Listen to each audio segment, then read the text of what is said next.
Libro de Apocalipsis explicado. Introducción. Hola, estimado lector. Le agradezco ante todo por su interés en este valioso estudio sobre las profecías del fin. En este artículo pretendo analizar algunos de los eventos más significativos que el Apocalipsis profetiza sobre los últimos 7 años en la tierra antes de la segunda venida de Cristo, y así usted podrá tener una idea de cuál será el orden de estos acontecimientos y manejar con facilidad el tema de la escatología.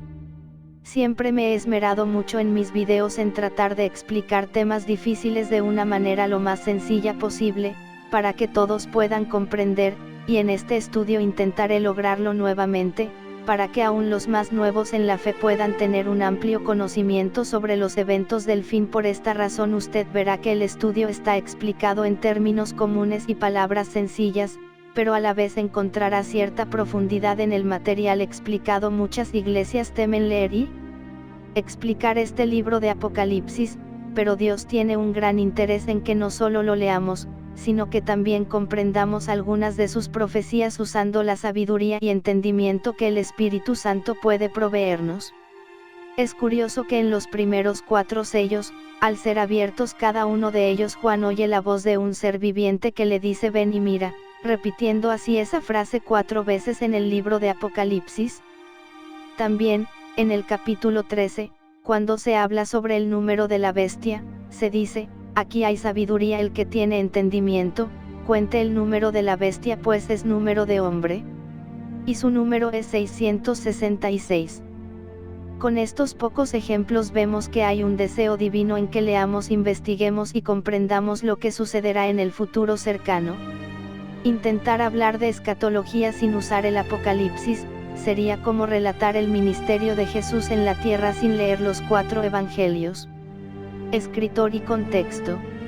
Antes de adentrarnos en alguna de las profecías, es necesario comprender detalles importantes sobre este libro. Para comenzar, miremos quién es el escritor. A diferencia de otros libros de la Biblia donde no queda demasiado obvio quién fue su escritor, en el libro de Revelaciones o Apocalipsis el mismo Juan se identifica en su primer capítulo como el escritor.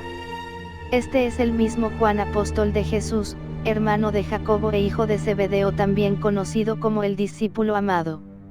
El libro fue escrito desde una isla llamada Patmos, localizada en el mar Egeo, a unos 60 kilómetros al oeste de la antigua ciudad de Éfeso, donde se cree que Juan fungió como pastor durante muchos años.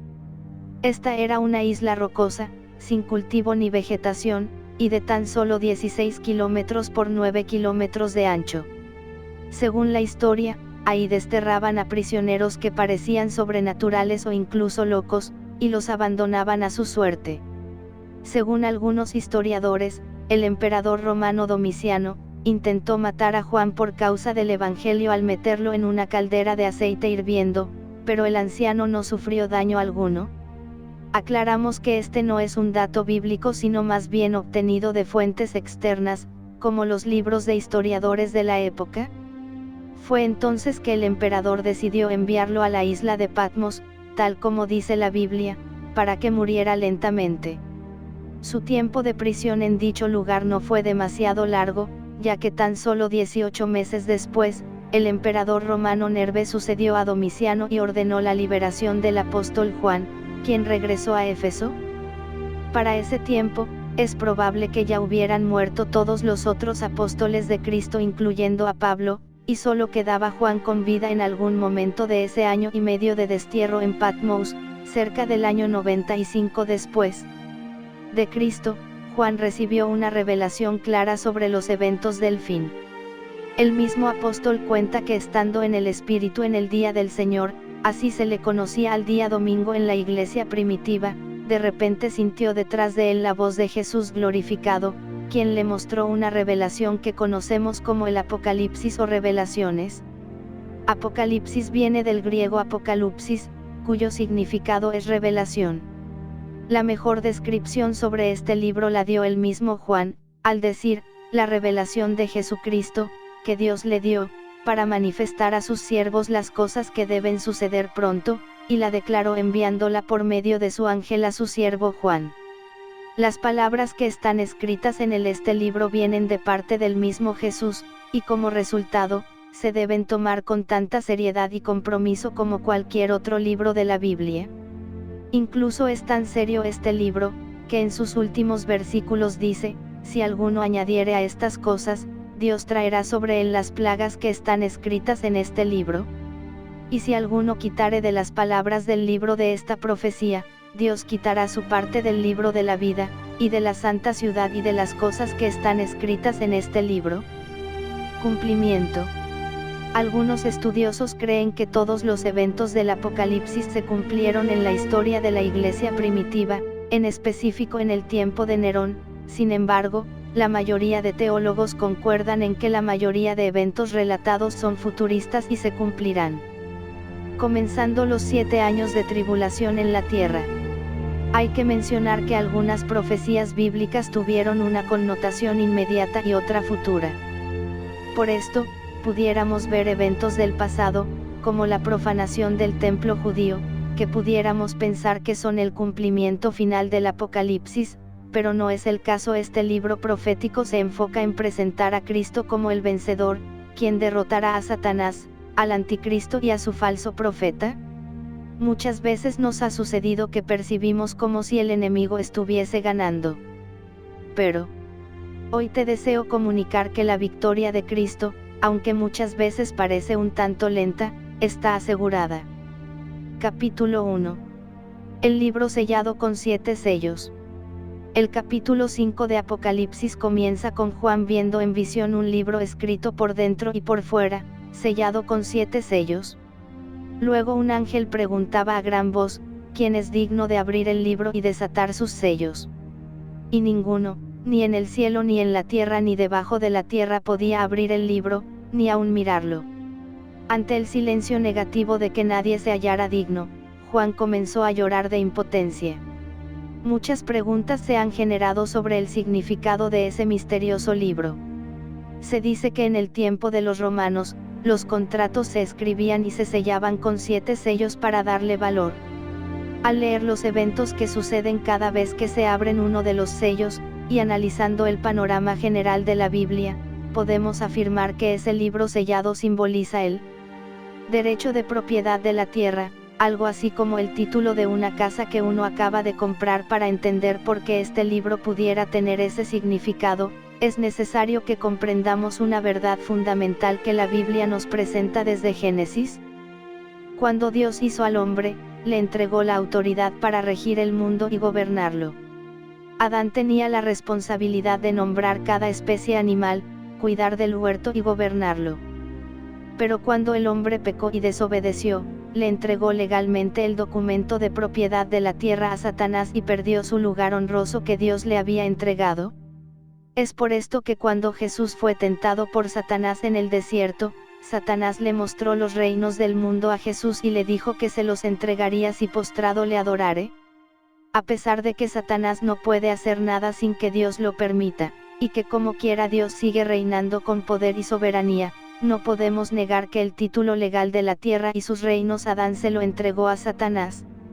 Estimado hermano, el mundo físico se rige por el mundo espiritual, y nuestra integridad espiritual para con Dios determinará mucho el éxito en el mundo natural.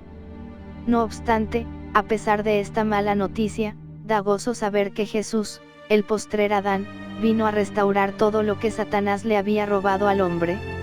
Así dice la palabra, porque el Hijo del Hombre ha venido para salvar lo que se había perdido. El primer hombre, Adán, le entregó la autoridad a Satanás, pero Cristo vino a restaurar y recobrar todo lo que Adán había perdido. Es por esto que en la visión de Juan, en medio de su llanto se le acercó un anciano que le consoló diciendo, no llores. He aquí que el león de la tribu de Judá, la raíz de David, ha vencido para abrir el libro y desatar sus 7 sellos. Estimado amigo, Jesús pagó el precio en la cruz para retomar otra vez la autoridad de la tierra, y aunque fue ahí que Él ejecutó la redención, no será hasta el final que se llevará a cabo la restauración total de la tierra y su orden pleno.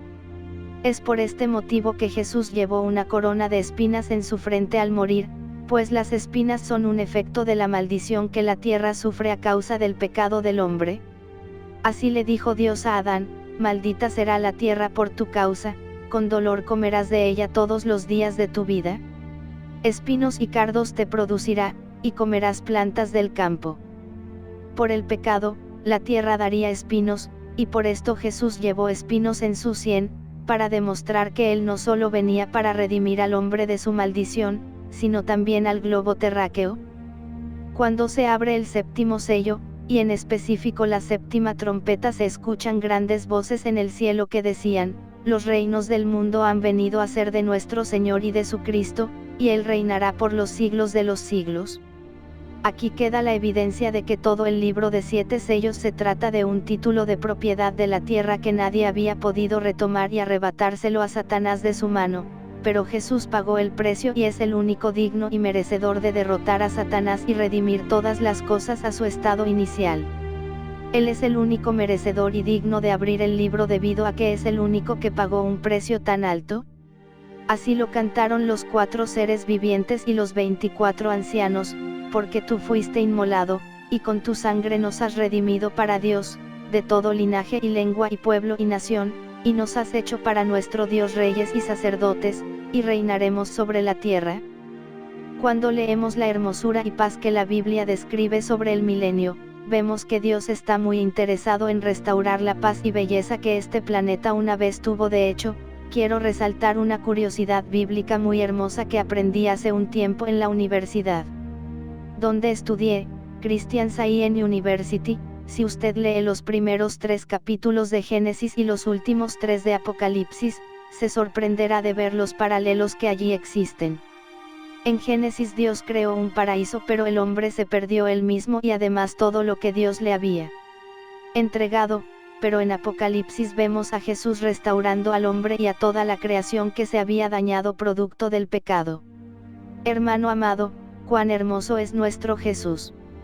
Si usted ha perdido algo, espiritualmente hablando, puede ser la paz, su intimidad con Dios, o su ministerio, sepa que en Jesús siempre hay restauración, pues Él dijo: yo hago nuevas todas las cosas. A continuación, veremos los sellos que son abiertos por Jesús. Por tanto, le invito a ver qué sucede cuando el Cordero abre el primer sello. Capítulo 2. El primer sello, el Anticristo. Vi cuando el Cordero abrió uno de los sellos, y oí a uno de los 4 seres vivientes decir como con voz de trueno: ven y mira.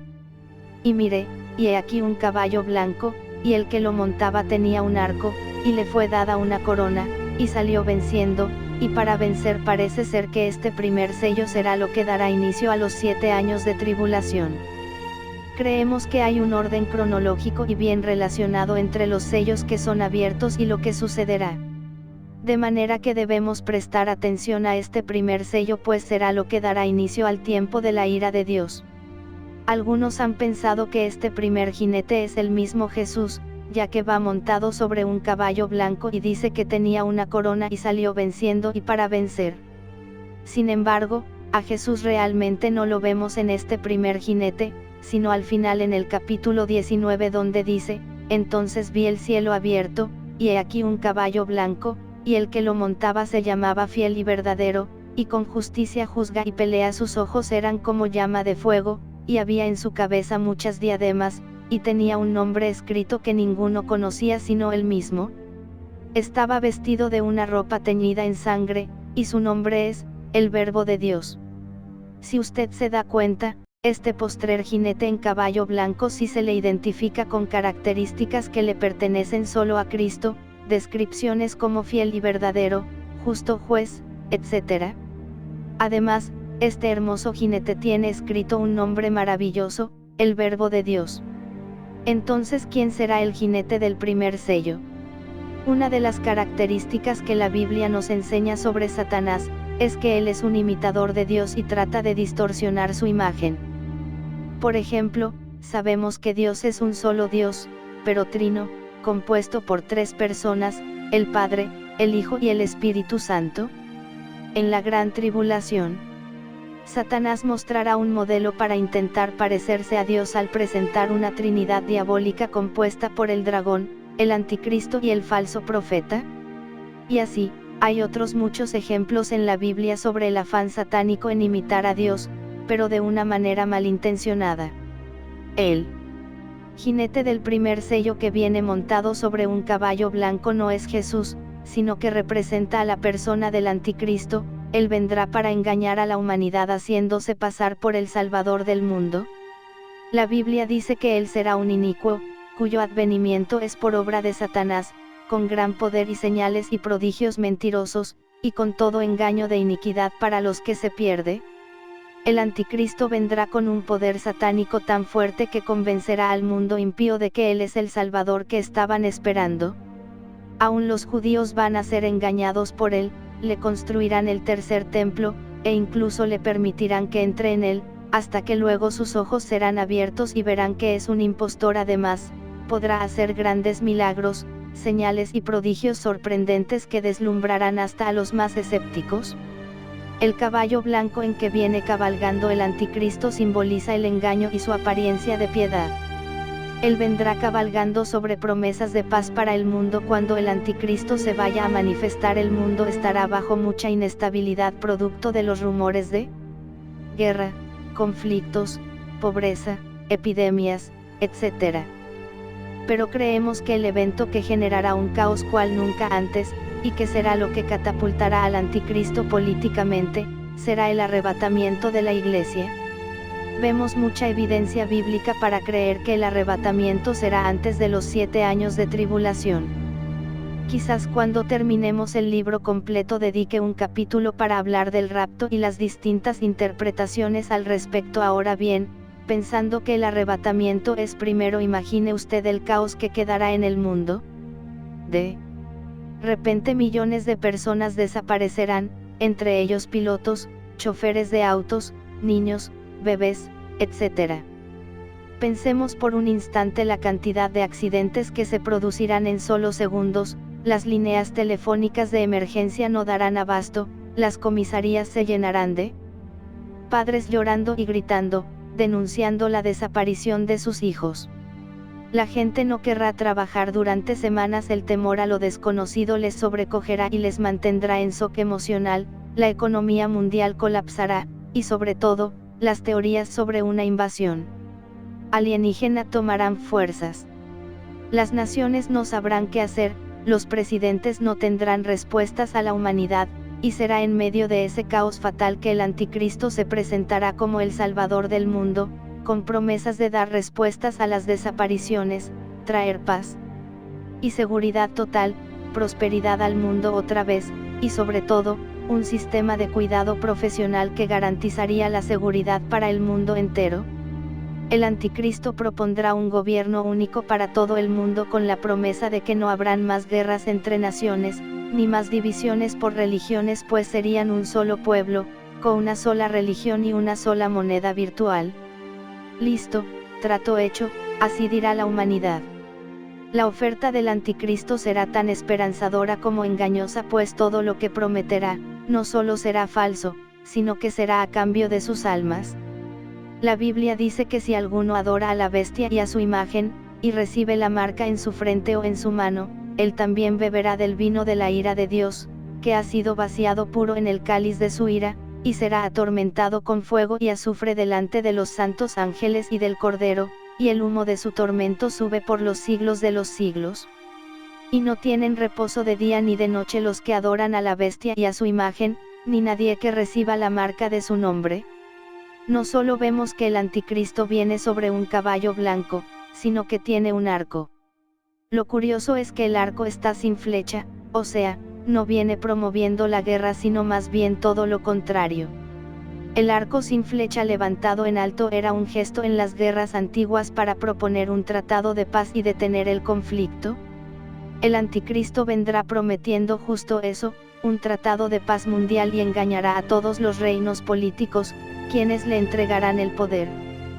Por eso aparece este jinete con una corona que le ha sido otorgada y salió venciendo y para vencer. Desde niño siempre me he preguntado, ¿cómo es que la gente será engañada, si tienen la Biblia que anuncia cada una de las estrategias malvadas del anticristo?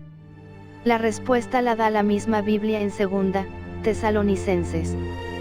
Capítulo 2, al revelar que Dios permitirá que un espíritu de mentira se apodere de la gente para que crean a la mentira, a manera de juicio divino por su pecado. En mi opinión personal, este es uno de los juicios más terribles que Dios pudiera enviar sobre alguien, el juicio de mente reprobada, donde la persona no se da cuenta de su pecado y es engañado por Satanás hasta caer en el abismo del infierno. La humanidad impía le ha dado tanto las espaldas a Dios, olvidándose de Él y promoviendo leyes que van en contra de lo establecido por Él, que, cuando el anticristo venga, Dios permitirá que sean totalmente engañados y reciban sobre sí toda la ira de Dios. Antes de seguir al siguiente sello, quiero añadir algunos detalles más sobre el anticristo. Su indiferencia hacia el sexo femenino. Daniel fue uno de los profetas del Antiguo Testamento que recibió revelaciones específicas y claras sobre los eventos del fin, en especial, con respecto a la persona del anticristo. Entre esas visiones se encuentra un detalle sorprendente: del Dios de sus padres no hará caso, ni del amor de las mujeres. El profeta recibió la revelación de que el anticristo será alguien que no le interesará el amor hacia el sexo femenino. Con este detalle pudiéramos deducir algunas teorías, como que este personaje pudiera ser homosexual o perteneciente, incluso, a alguna religión donde no permiten casarse, que exige el celibato para quienes ejercen funciones religiosas. En mi opinión personal, creo que el incremento del movimiento gay en los últimos años, y su demanda por aceptación y aprobación en los tronos mundiales tiene mucho que ver con la futura agenda del anticristo. Sin duda alguna, el nuevo orden mundial adoptará entre sus leyes principales el matrimonio homosexual y creo que hasta será algo muy común en el gobierno del anticristo. Linaje judío. Realmente este detalle debería estar entre los primeros y más importantes, pero quería primero dar una introducción al profeta Daniel, ya que es él otra vez quien recibió la revelación de que el anticristo tendrá sangre judía. En el pasaje mencionado anteriormente dice, del Dios de sus padres no hará caso. Aquí tiene el nombre de Dios en mayúscula, haciendo alusión al Dios verdadero de la Biblia. Sabemos que, a través de la historia, la nación de Israel ha tenido a Yahvé, Jehová, como Dios. El pueblo judío lleva siglos esperando que nazca su Mesías, ya que ellos no recibieron al Cristo verdadero que caminó entre ellos hace 2000 años, y cuando el anticristo surja, ellos lo van a aceptar como el enviado del cielo. Es importante resaltar que para que ellos acepten a un hombre como su Cristo, le construyan el tercer templo y le dejen entrar a este, obviamente tiene que ser de sangre judía. No hay posibilidades que ellos acepten a alguien que no sea judío. Incluso, hay quienes piensan que también tendrá un fuerte vínculo con el pueblo musulmán debido a que ellos están esperando su Mahdi, y tienen en sus expectativas del fin algunos datos interesantes que se alinean mucho a lo que la Biblia dice sobre el personaje del anticristo. Quizás luego hable sobre este tema en el libro Humanista. Por tercera ocasión tenemos que citar el pasaje de Daniel, pues ahí hay otro detalle del anticristo: ni respetará a Dios alguno, porque sobre todo se engrandecerá. Este personaje malvado prohibirá toda religión en el mundo y afirmará su reino sobre el humanismo, la fuerza y autosuficiencia del hombre, todo sin la ayuda de Dios. De hecho, en Apocalipsis 13 dice que el que tiene entendimiento, cuente el número de la bestia, pues es número de hombre, y su número es 666.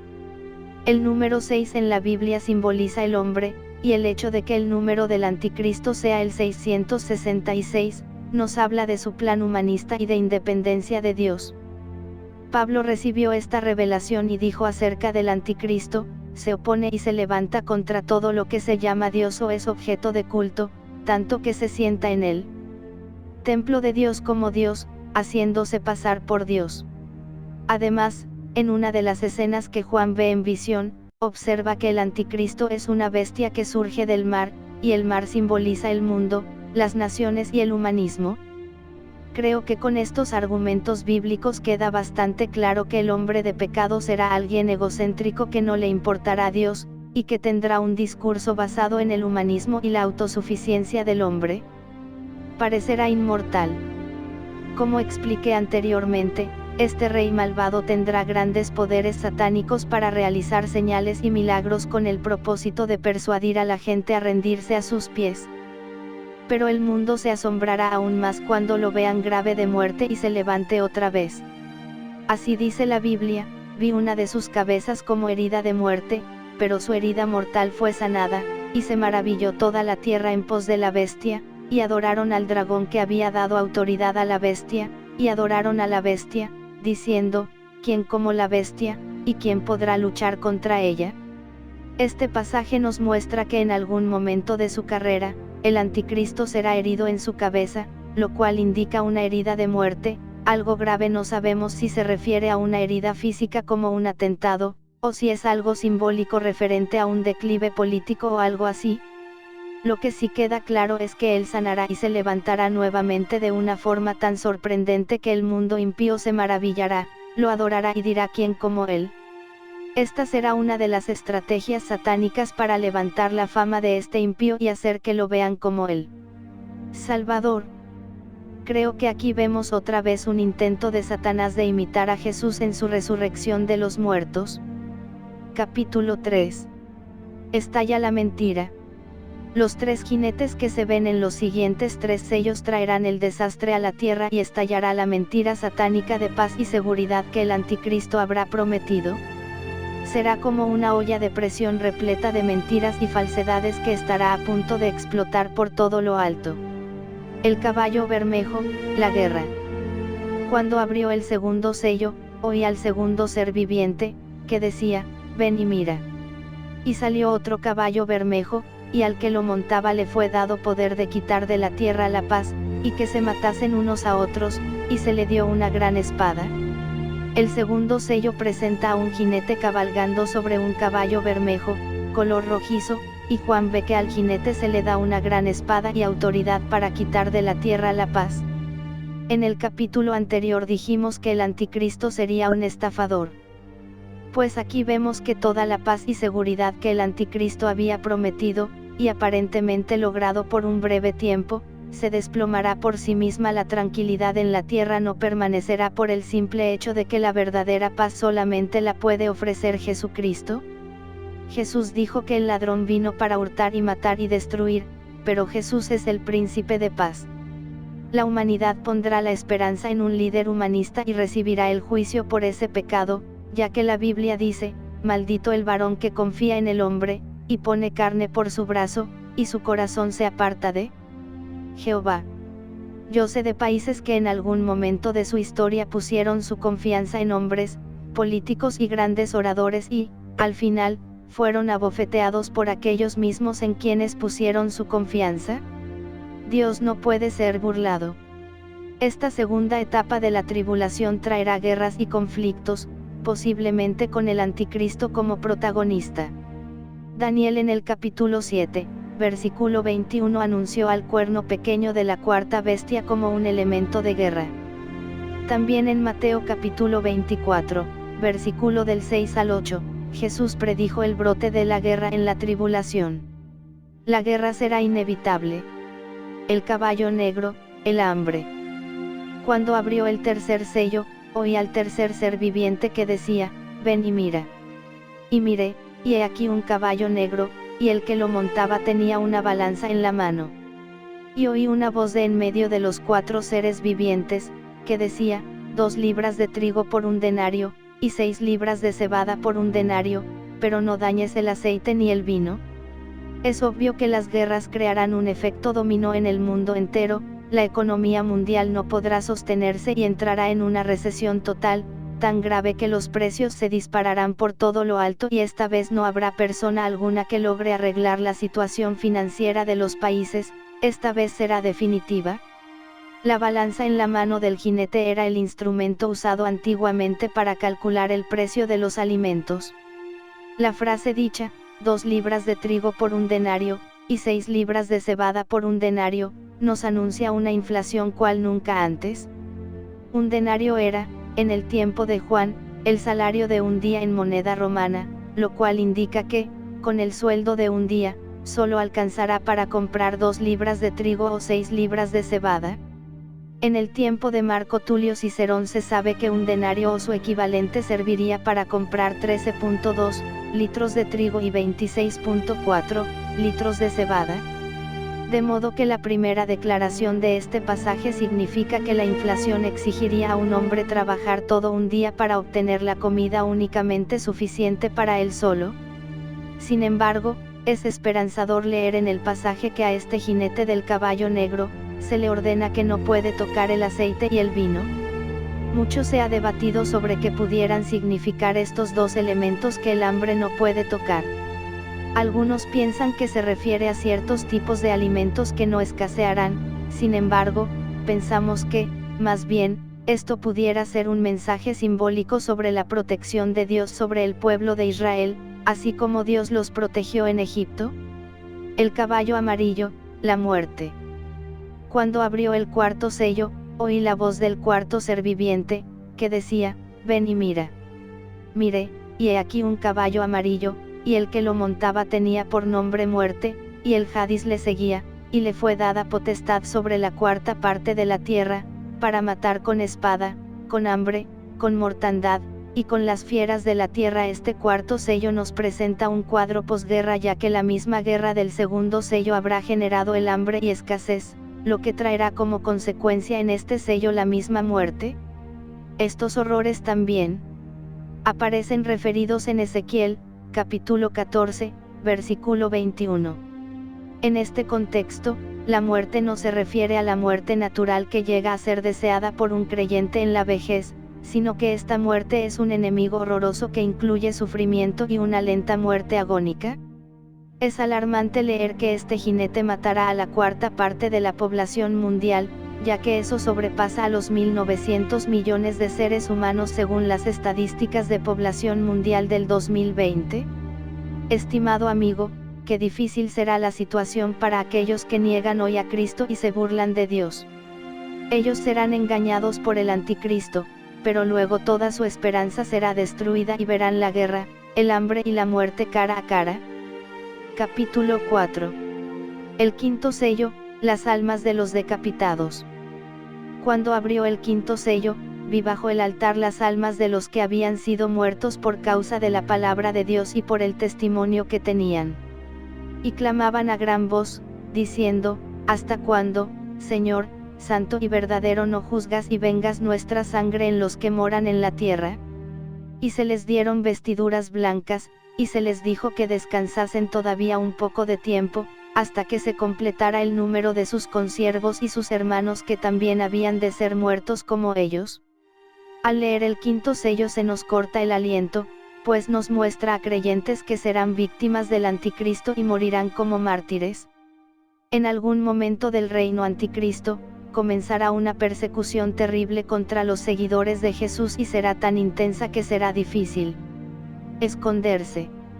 La tecnología hoy en día está tan avanzada que será imposible esconderse del único gobierno absoluto que habrá en el mundo, con toda la tecnología y poder a su alcance. La persecución será incesante.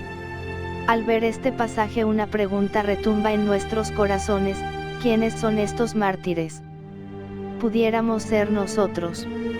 Los que creen que no existe arrebatamiento pretribulación, conciben en su teoría que los cristianos tendremos que atravesar la gran tribulación y que, por lo tanto, esos decapitados pudiéramos ser nosotros si nos toca vivir en ese tiempo. Sin embargo, como ya dije anteriormente, yo soy de los que creen el arrebatamiento de la iglesia antes de los 7 años de tribulación. Así, los creyentes fieles a Cristo, que han vivido en santidad y tienen aceite en sus lámparas, no tendrán que dar su vida como mártires, sino que estarán en el cielo celebrando las bodas del Cordero. Creo que los mártires de los que se habla en este quinto sello pudieran ser cristianos que se quedaron en el rapto por no tener aceite en sus lámparas, y también judíos que reconocerán a Jesús como Mesías y rechazarán al anticristo. Al leer las profecías bíblicas y detalles poderosos como el de las 70 semanas de Daniel, comprendemos que el tiempo de 7 años de tribulación es un trato de Dios con el pueblo judío, no con la iglesia gentil que ya estará en el cielo, y pasajes como el de Mateo capítulo 24, se refieren al pueblo judío ya que para ese entonces aún la iglesia no había sido fundada, y la palabra escogidos, no necesariamente se refiere a la iglesia, sino al pueblo de Israel, como aparece en numerosos pasajes del Antiguo Testamento. Es curioso que todos los eventos de los primeros 4 sellos ocurren en la tierra, pero al abrir el 5.º sello la escena cambia a lo que ocurre en los cielos, ante el trono del Dios, y se ve a estas almas de los mártires de la gran tribulación pidiendo justicia contra sus enemigos. Este pasaje sirve como prueba de una de las doctrinas más hermosas del Evangelio, que cuando los justos mueren sus almas van directamente al cielo, así como Jesús le prometió al ladrón de la cruz: de cierto te digo que hoy estarás conmigo en el paraíso. En este sello todavía los cuerpos de estos mártires no habían resucitado, y Juan ve que sus almas están delante de Dios hablando con él y hasta se recuerdan de lo sucedido en la tierra. La respuesta de Cristo a estos que habían muerto, es que esperen un poco más de tiempo hasta que se complete el número de sus hermanos que también habrán de morir en la gran tribulación como mártires. Entonces, se les dieron vestiduras blancas, quizás porque no tenían aún cuerpos glorificados, pero después que terminen los 7 años de tribulación, dice la Biblia, y vi tronos, y se sentaron sobre ellos los que recibieron facultad de juzgar, y vi las almas de los decapitados por causa del testimonio de Jesús y por la palabra de Dios, los que no habían adorado a la bestia ni a su imagen, y que no recibieron la marca en sus frentes ni en sus manos, y vivieron y reinaron con Cristo 1000 años. El cielo se llenará de las almas de aquellos que morirán como mártires por causa de Cristo durante los 7 años, pero al terminar el tiempo, sus cuerpos resucitarán para reinar con Cristo 1000 años en la tierra. Muchos creyentes que se quedaron no soportarán la presión de ver a sus hermanos de la fe morir frente a ellos y cederán a ponerse la marca de la bestia. Jesús alertó: muchos tropezarán entonces, y se entregarán unos a otros, y unos a otros se aborrecerán. Permanecer en pie y dar la vida por Cristo no será cosa fácil, se necesitará un valor sobrenatural para poder soportar la prueba de perder la vida por amor a Cristo. Es por esto que debemos prepararnos para volar con Cristo en las nubes e irnos en el arrebatamiento de la iglesia. Jesús nos dijo: velad, pues, en todo tiempo orando que seáis tenidos por dignos de escapar de todas estas cosas que vendrán, y de estar en pie delante del Hijo del Hombre. Capítulo 5. El 6.º sello, señales en el cielo. Miré cuando abrió el 6.º sello, y he aquí hubo un gran terremoto, y el sol se puso negro como tela de cilicio, y la luna se volvió toda como sangre, y las estrellas del cielo cayeron sobre la tierra, como la higuera deja caer sus higos cuando es sacudida por un fuerte viento. Y el cielo se desvaneció como un pergamino que se enrolla, y todo monte y toda isla se removió de su lugar. Y los reyes de la tierra, y los grandes, los ricos, los capitanes, los poderosos, y todo siervo y todo libre, se escondieron en las cuevas y entre las peñas de los montes, y decían a los montes y a las peñas: caed sobre nosotros, y escondednos del rostro de aquel que está sentado sobre el trono, y de la ira del Cordero, porque el gran día de su ira ha llegado, y ¿quién podrá sostenerse en pie? Nunca antes, con acepción del diluvio y la destrucción de Sodoma y Gomorra, el hombre ha visto tanta ira de Dios manifestada en la misma creación. Lo que sucederá en los cielos y en la tierra en el 6.º sello no lo han podido imaginar ni los mejores productores de Hollywood. Este sello da inicio a una muchedumbre de eventos sobrenaturales que sucederán en la tierra como efecto de la ira de Dios. Anteriormente, solo vimos la guerra, el hambre y la hambruna. Pero ahora la gente comenzará a ver desastres naturales, tan fuertes, que nadie dudará que es la misma mano del Dios airado. Los hombres, al ver el rostro airado de Dios y la ira del Cordero, pedirán a los montes y a las peñas que caigan sobre ellos, incluso hasta buscarán la muerte, pero la muerte huirá de ellos. Qué espantado estará el mundo impío como para preferir la muerte a seguir viendo la ira de Dios. Los 144.000 sellados. Y oí el número de los sellados: 144.000 sellados de todas las tribus de los hijos de Israel. Sin duda alguna, Dios tiene un plan de redención para la nación de Israel. A través de toda la historia vemos cómo Israel le falló al Señor tantas veces, y Él permitió que fueran llevados cautivos por sus enemigos, pero al final, el Señor los restauraba nuevamente. Así fue como Dios los restauró usando a hombres como Zorobabel, Nehemías y Esdras, quienes con la ayuda de Dios reconstruyeron la ciudad de Jerusalén, su templo y sus muros, y volvieron a ser una nación. Ese templo fue luego destruido por el general Tito, en el año 70 después de Cristo. E Israel nunca más fue una nación con heredad o tierra a la cual llamar hogar. Así estuvieron durante generaciones, hasta que en el 14 de mayo de 1948, Dios redimió a Israel políticamente y fueron nuevamente un estado independiente. Pero aún falta la restauración espiritual, ya que hoy, Israel está dividido entre ateos, musulmanes, judíos ortodoxos y cristianos. Pero vendrá el momento cuando Israel reconocerá que el Jesús que ellos crucificaron 2000 años atrás, es el verdadero Mesías, y ese tiempo será en la gran tribulación. Una vez ellos construyan el tercer templo y pongan su confianza en el anticristo, este les mostrará su verdadera cara antisemita y los perseguirá a mitad de la gran tribulación, según Daniel capítulo 9, versículo 27. Será ahí cuando se verá que han sido engañados y entonces, Dios levantará a 144.000 judíos que serán sellados para predicarle a los suyos acerca del verdadero Cristo. Ellos tendrán una misión similar a la de los 2 testigos de los que habla en Apocalipsis capítulo 11.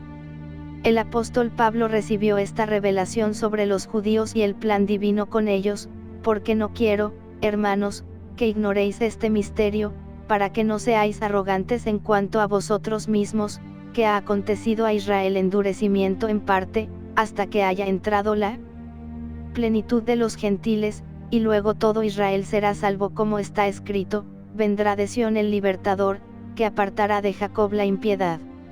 Y este será mi pacto con ellos, cuando yo quite sus pecados. Estimado hermano, Dios permitió que Israel se endureciera y no recibiera a Jesús como Mesías porque la salvación le pertenecía a ellos por linaje. De hecho, Jesús le dijo a la mujer sirofenicia, que él había venido para los judíos, no para los gentiles. Sin embargo, en la sabiduría inescrutable de Dios estaba este plan de permitir el endurecimiento del corazón de los judíos, para que la oportunidad de salvación se abriera también a los gentiles. Por esto Juan escribió, a lo suyo vino, y los suyos no le recibieron.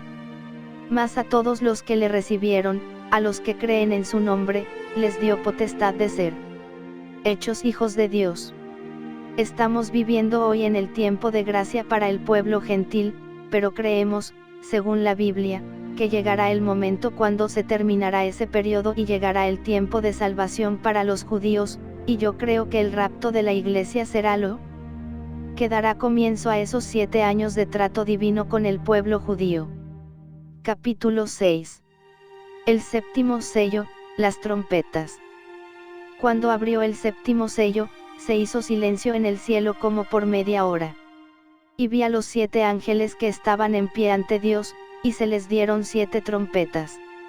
Otro ángel vino entonces y se paró ante el altar, con un incensario de oro, y se le dio mucho incienso para añadirlo a las oraciones de todos los santos, sobre el altar de oro que estaba delante del trono. Y de la mano del ángel subió a la presencia de Dios el humo del incienso con las oraciones de los santos.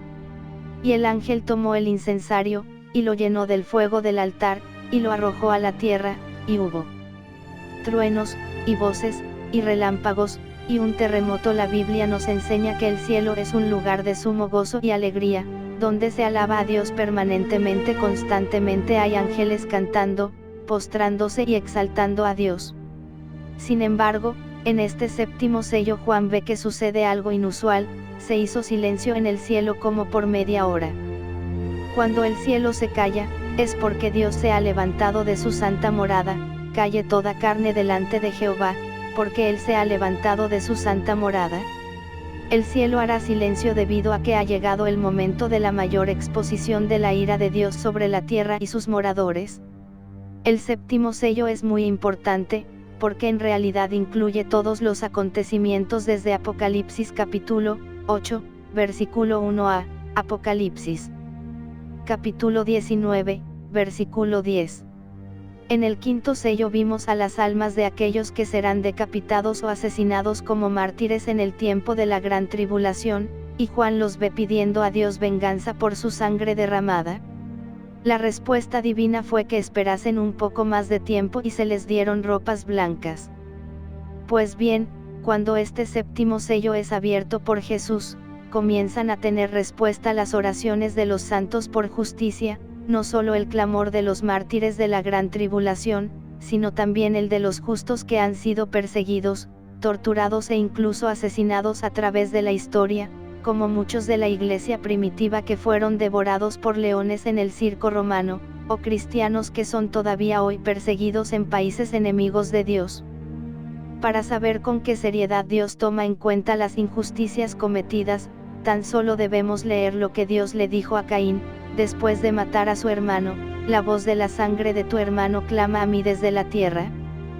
Juan ve que un ángel añade incienso a las oraciones de los santos y, de repente, subió ese humo a la presencia de Dios, y el ángel tomó el incensario, y lo llenó del fuego del altar, y lo arrojó a la tierra, y hubo truenos, y voces, y relámpagos, y un terremoto.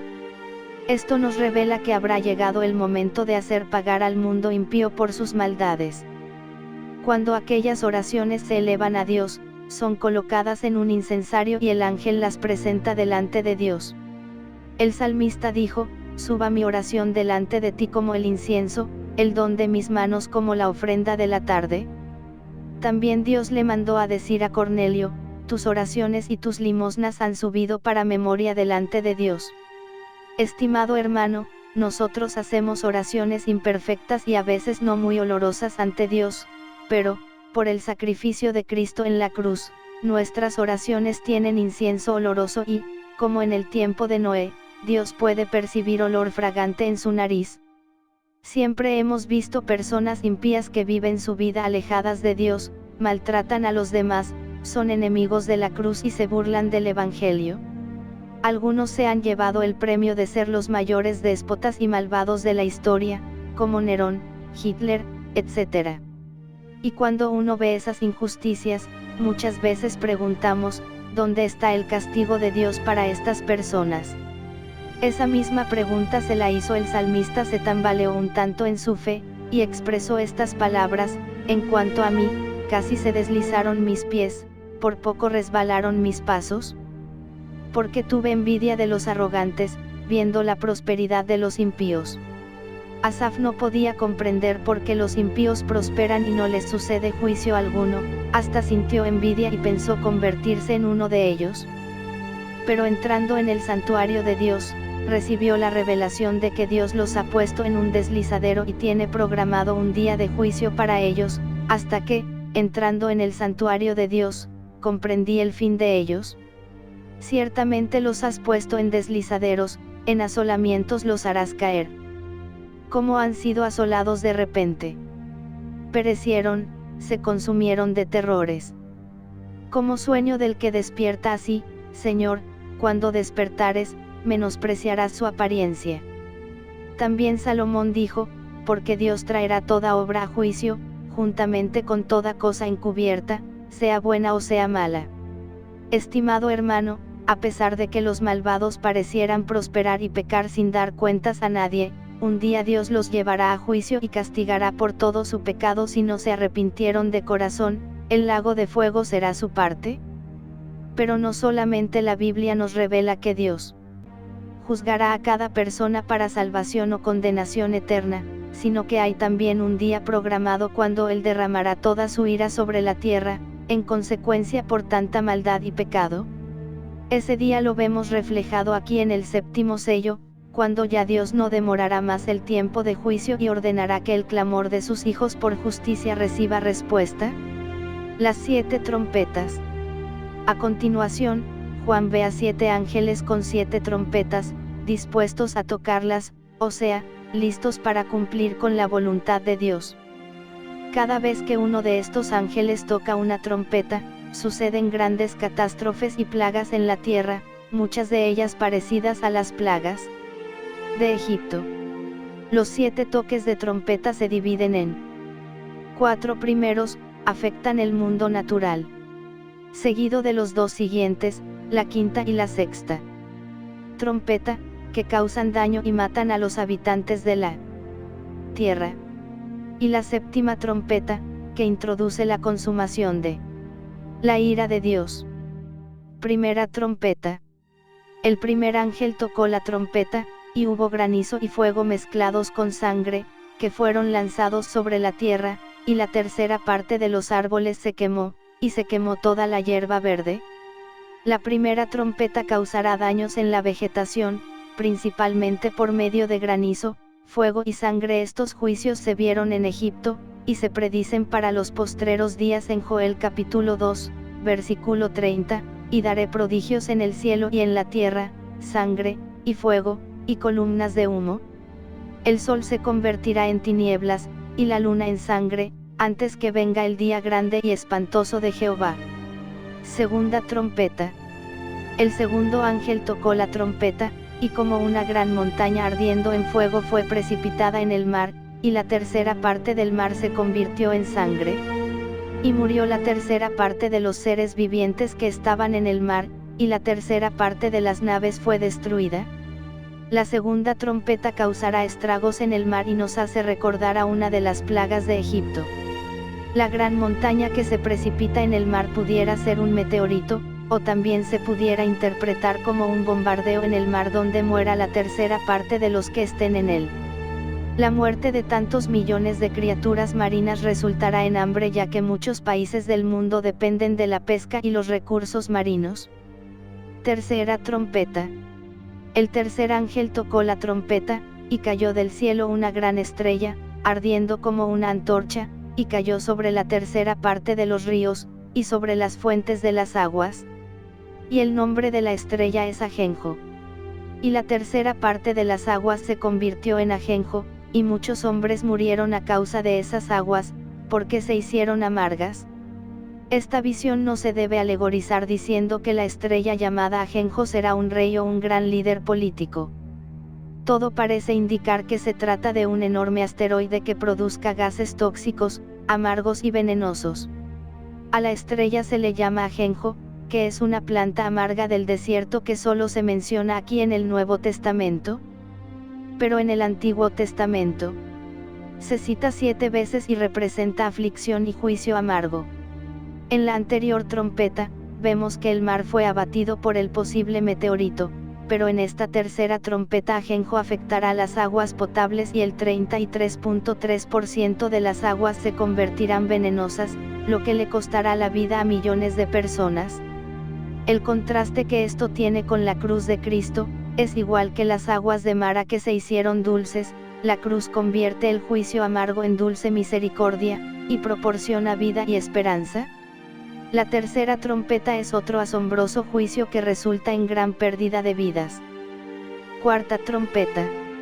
El cuarto ángel tocó la trompeta, y fue herida la tercera parte del sol, y la tercera parte de la luna, y la tercera parte de las estrellas, para que se oscureciese la tercera parte de ellos, y no hubiese luz en la tercera parte del día, y asimismo de la noche. Y miré, y oí a un ángel volar por en medio del cielo, diciendo a gran voz: ¡Ay, ay, ay, de los que moran en la tierra, a causa de los otros toques de trompeta que están para sonar los 3 ángeles! Otra vez vemos un paralelismo con las plagas de Egipto, en este caso con las tinieblas que azotaron a los egipcios. Al sonido de la cuarta trompeta, la luz del sol se reducirá en 1/3. Al oscurecerse la tercera parte del sol, no habrá luz en la tercera parte del día. Igualmente, la tercera parte de la noche carecerá de la luz de la luna y las estrellas. Nuevamente, creemos que la mejor interpretación es la literal. Así como las primeras 3 trompetas 1/3 de la tierra fue afectado, aquí en la cuarta, tiene que ver con 1/3 de los cielos. Las palabras alarmantes del ángel en el versículo 13 avisan de la gravedad de los siguientes juicios y de cómo en cada toque la ira de Dios será derramada con mayor potencia. Quinta trompeta. El quinto ángel tocó la trompeta, y vi una estrella que cayó del cielo a la tierra, y se le dio la llave del pozo del abismo. Y abrió el pozo del abismo, y subió humo del pozo como humo de un gran horno, y se oscureció el sol y el aire por el humo del pozo. Y del humo salieron langostas sobre la tierra, y se les dio poder, como tienen poder los escorpiones de la tierra.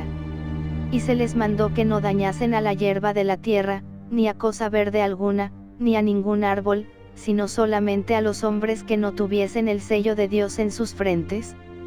Y les fue dado, no que los matasen, sino que los atormentasen 5 meses, y su tormento era como tormento de escorpión cuando hiere al hombre.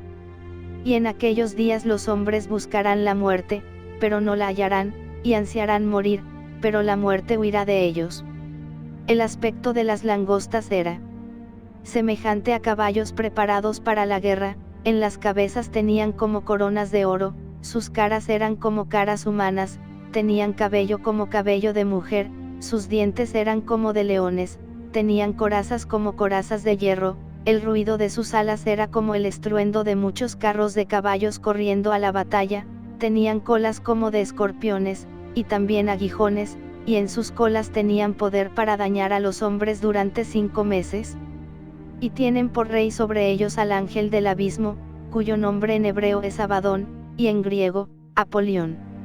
Sin duda alguna, este es uno de los más tenebrosos toques de trompeta de todo el Apocalipsis. Con este juicio, Juan vio una estrella que cayó del cielo a la tierra, y se le dio a llave del pozo del abismo. A diferencia del meteorito de la segunda y el asteroide de la tercera, a la estrella de la quinta trompeta se le da la llave del pozo del abismo. Esto da a entender que será un personaje sobrenatural, como un demonio o incluso el mismo Satanás, según Apocalipsis capítulo 12, versículo 9, comisionado para sacar del abismo infernal el humo, del cual salen las langostas. Este abismo del cual habla el pasaje, es donde habitan los demonios. En este mismo abismo, Satanás estará atado durante 1000 años, mientras Cristo reina en la tierra en el mismo periodo aquí. Dicha estrella, demonio, usa su llave para permitir que los demonios que están en el abismo salgan de él y ataquen a los moradores de la tierra. Visualmente, este suceso se representa como el humo de un gran horno, tan grande, que se oscureció el sol y el aire. Del humo salieron unas criaturas con aguijones mortales a las que se llama langostas o escorpiones. Aunque no dañaban la vegetación natural ni los árboles, sí se les permitió atacar a los hombres que no tuviesen el sello de Dios en sus frentes. En el capítulo 7, fueron sellados 144.000 santos del pueblo de Israel, y la protección de la plaga se extiende a todos aquellos que conocían al Señor en ese día. En el Antiguo Testamento, la langosta era una plaga temible, capaz de reducir la tierra a un páramo porque arrasaba con toda la vegetación verde. Sin embargo, esas langostas no se comían la vegetación, sino que se les dio el poder de atormentar a los hombres por 5 meses. Por lo tanto pudiéramos decir que estos pueden ser demonios, quizás hasta visibles con apariencia de langostas. Pero insisto en que es imposible sacar una interpretación segura sobre este pasaje debido a que nunca se ha visto en la tierra semejante aspecto de langostas. Por eso pienso que las langostas pudieran ser una descripción simbólica de los demonios que atormentarán a los impíos. Las características de estas langostas o saltamontes son aterradoras, parecen como monstruos sacados de una película de terror. No pienso que sea una descripción literal de las langostas, sino que, más bien, pudiera estar haciendo alusión al poder satánico. También dice que estos demonios tienen un rey sobre ellos cuyo nombre en hebreo es Abadón, y en griego, Apolión. Ambos términos significan destructor. Aunque Satanás a veces se describe como un ángel de luz, aquí, él y sus demonios se ven como lo que son en realidad destructores. Este juicio se extenderá por 5 meses y causará tanto sufrimiento en las personas que desearán morir, pero la muerte huirán de ellos, digamos que estarán imposibilitados de quitarse la vida. Sexta trompeta. El sexto ángel tocó la trompeta, y oí una voz de entre los 4 cuernos del altar de oro que estaba delante de Dios, diciendo al sexto ángel que tenía la trompeta, desata a los 4 ángeles que están atados junto al gran río Eufrates. Y fueron desatados los 4 ángeles que estaban preparados para la hora, día, mes y año, a fin de matar a la tercera parte de los hombres. Y el número de los ejércitos de los jinetes era 200 millones. Yo oí su número. Así vi en visión los caballos y a sus jinetes, los cuales tenían corazas de fuego, de zafiro y de azufre. Y las cabezas de los caballos eran como cabezas de leones, y de su boca salían fuego, humo y azufre. Por estas 3 plagas fue muerta la tercera parte de los hombres, por el fuego, el humo y el azufre que salían de su boca. Pues el poder de los caballos estaba en su boca y en sus colas, porque sus colas, semejantes a serpientes, tenían cabezas, y con ellas dañaban. Al igual que en la quinta trompeta, se nos habla posiblemente de demonios que serán sueltos con una misión especial. Antes habrán demonios atormentando a los impíos y la muerte huirá de ellos, pero en este caso, los demonios tienen la misión de dar muerte a los hombres cuando el pasaje habla sobre los 4 ángeles que estaban preparados para la hora, día, mes y año, a fin de matar a la tercera parte de los hombres. Parecen ser demonios muy poderosos que Dios ha puesto en cautiverio hasta que llegue el momento preciso. Hay que recordar que Satanás antes era Lucifer, y arrastró consigo a muchos ángeles que se convirtieron en demonios. Algunos de ellos posiblemente eran muy poderosos y Dios les privó de libertad por algún tiempo. Hay que recordar que en Daniel capítulo 10, se nos habla sobre un príncipe de Persia que le había hecho la guerra en los aires al ángel que traía la respuesta del cielo. Todo parece indicar que se refiere a un demonio que tenía autoridad satánica sobre la geografía persa, lo cual indica que hay distintos niveles de autoridad y señorío en el mundo demoníaco. Recordemos que los demonios son una especie de ejército que tiene a Lucifer como su rey. Aquí vemos que cuando suene la sexta trompeta, se les dará libertad a estos 4 demonios y reunirán un ejército, que no sabemos si es de hombres o de demonios, para matar a la tercera parte de los hombres. Lo que el pasaje sí dice es que será de 200 millones. Cabe decir que en el cuarto sello, el caballo amarillo anunció la muerte de la cuarta parte de la población mundial, pero ahora, estos demonios matarán a la tercera parte de los que hayan quedado, o sea, más de 1.700 millones de personas. Estos 2 juicios solos, sin considerar a los demás, provocan la muerte de la mitad de la población mundial. Juan vio a los caballos y a sus jinetes, los cuales tenían corazas de fuego, de zafiro y de azufre. Y las cabezas de los caballos eran como cabezas de leones, lo cual implica que eran algo más que caballos normales. Además, Juan declara que vio que de su boca salían fuego, humo y azufre. Algunos han identificado este cuadro con una guerra moderna, que incluye el uso de tanques de guerra, ya sea que se tome literal o simbólicamente. Este pasaje ciertamente implica una terrible destrucción y una aterradora fuerza invasora. Los sobrevivientes no se arrepentirán. Los siguientes versículos nos muestran un dato alarmante que Dios conoce en su omnisciencia, y los otros hombres que no fueron muertos con estas plagas, ni aun así se arrepintieron de las obras de sus manos, ni dejaron de adorar a los demonios, y a las imágenes de oro, de plata, de bronce, de piedra y de madera, las cuales no pueden ver, ni oír, ni andar, y no se arrepintieron de sus homicidios ni de sus hechicerías, ni de su fornicación, ni de sus hurtos.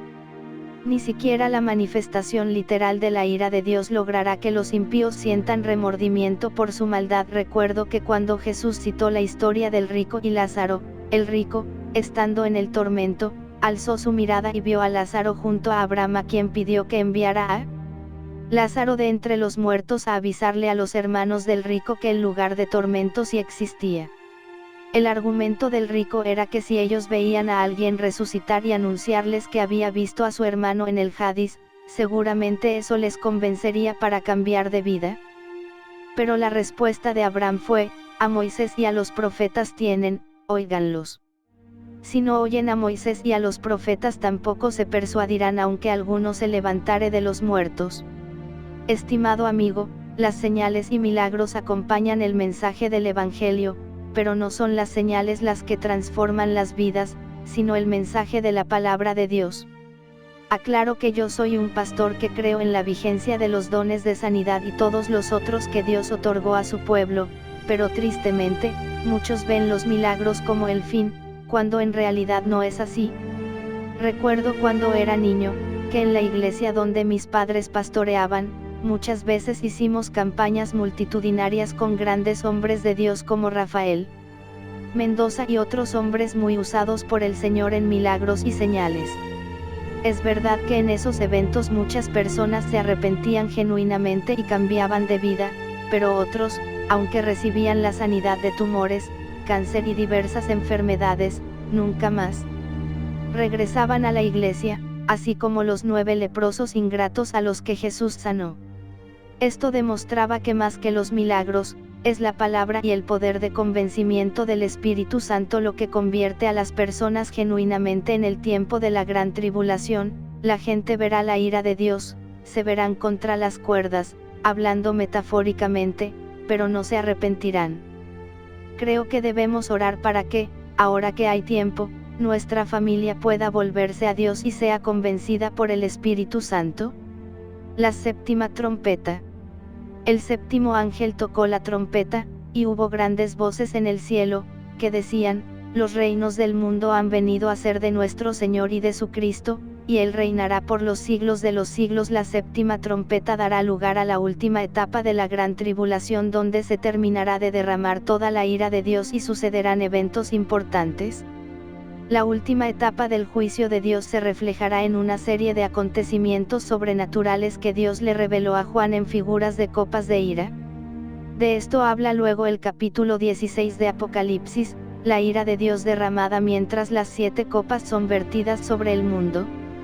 En la sexta trompeta, Juan ve una visión de un ángel que clamó a gran voz así: en los días de la voz del séptimo ángel, cuando él comience a tocar la trompeta, el misterio de Dios se consumará, como Él lo anunció a sus siervos los profetas. Esto nos indica que estos eventos de la séptima trompeta conducirán finalmente a la segunda venida literal de Cristo a la tierra, y su reino milenial. Conclusión. Uno de los secretos que he aprendido del Apocalipsis, es que no solamente nos habla de los eventos del fin, el anticristo o la ira de Dios, sino que, sobre todo, contiene un mensaje de ánimo y victoria para los santos a través de la historia, pues a través de todas estas visiones vemos a Jesús como victorioso y todopoderoso. Un día la muerte no será más, Satanás será derrotado y encarcelado, el anticristo y su falso profeta serán echados al lago de fuego, y todos los enemigos de Cristo tendrán que postrarse y declarar que Él es el Señor. Además, no solo Apocalipsis nos alegra el corazón al demostrarnos la victoria final de nuestro Cristo, sino que también nos anima y reta a permanecer firmes hasta el final. 5 veces encontramos en este libro las palabras al que venciere y luego resalta algunas promesas para los vencedores. Al que venciere, le daré a comer del árbol de la vida, el cual está en medio del paraíso de Dios. Apocalipsis capítulo 2, versículo 7. Al que venciere, daré a comer del maná escondido, y le daré una piedrecita blanca, y en la piedrecita escrito un nombre nuevo, el cual ninguno conoce sino aquel que lo recibe. Apocalipsis capítulo 2, versículo 17. Al que venciere y guardare mis obras hasta el fin, yo le daré autoridad sobre las naciones, y las regirá con vara de hierro, y serán quebradas como vaso de alfarero. Como yo también la he recibido de mi Padre, y le daré la estrella de la mañana. Apocalipsis capítulo 2, versículo 26 al 28. Al que venciere, yo lo haré columna en el templo de mi Dios, y nunca más saldrá de allí, y escribiré sobre él el nombre de mi Dios, y el nombre de la ciudad de mi Dios, la nueva Jerusalén, la cual desciende del cielo, de mi Dios, y mi nombre nuevo. Apocalipsis capítulo 3, versículo 12. Al que venciere, le daré que se siente conmigo en mi trono, así como yo he vencido, y me he sentado con mi Padre en su trono. Apocalipsis capítulo 3, versículo 21. Cuántas promesas hermosas para aquellos que logren permanecer firmes en su fe y amor a Cristo. Estimado hermano, en este mundo nos enfrentaremos al pecado, a Satanás que nos tienta, a nuestra carne pecaminosa que nos pide rendirnos en la batalla por la pureza. Enfrentaremos también a enemigos de la fe, movimientos anticristianos, etc. Pero la palabra de Dios nos manda a permanecer firmes, llegar al final de la carrera y ser coronados por Cristo como vencedores. La palabra dice, y todo aquel que tiene esta esperanza en Él, se purifica a sí mismo, así como Él es puro. El apóstol Pablo logró terminar la carrera con gozo y dijo, he peleado la buena batalla, he acabado la carrera, he guardado la fe. Por lo demás, me está guardada la corona de justicia, la cual me dará el Señor, juez justo, en aquel día, y no solo a mí, sino también a todos los que aman su venida. Adelante pueblo de Dios, que una gran recompensa nos espera. El Rey ya viene. Maranate.